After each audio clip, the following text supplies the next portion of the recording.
Hello dear students, today we are going to understand the chapter conjunctions and what are conjunctions?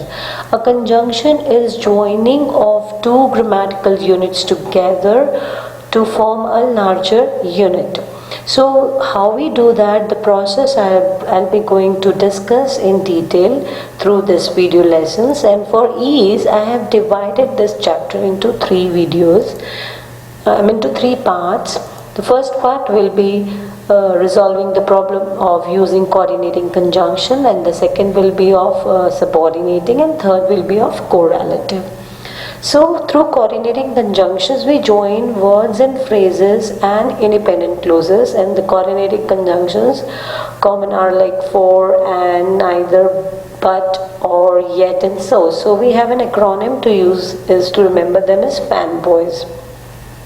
And we use subordinating conjunctions to join subordinated clauses to main clauses. So I'll explain you in detail in through subordinating conjunctions what are subordinating clauses in next video.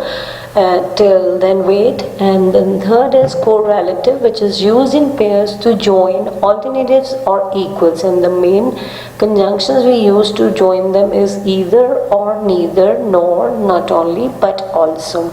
So before moving on, let's understand what is a word, a phrase, or an independent clause. So as we know that now we are going to use coordinating conjunctions, and we are going to separate this chapter's understanding also in two different parts, like how we are going to join words and phrases and how we are going to join independent clauses. So let's understand what is a word. A word is a speech sound or a combination of sound. For example, it could be a noun or adjective like dog, sweet, dance. So she has a dog and cat. What is a phrase? A phrase is a small group of words standing together as a conceptual unit. For example, after the meal, and this is a prepositional phrase, and the nice neighbor is an example of a noun phrase. So what is a clause? Unlike the phrase, a clause is a group of words which has its own subject and a verb.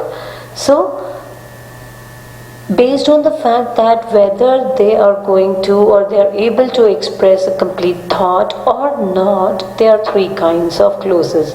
So if you are able to express a complete thought, it is an independent clause. If you are not able to represent a complete thought, that is an example of subordinate or a relative clause.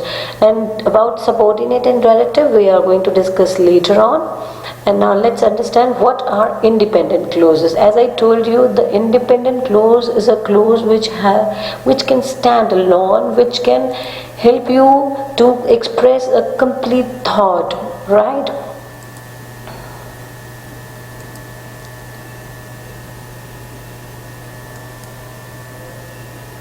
For example, Hina walked home from school. It began to rain. So there are two independent clauses which are not joined together, right? So Hina walked home from school has its own meaning, and it began to rain, it has its own meaning. So these are the example of two independent clauses.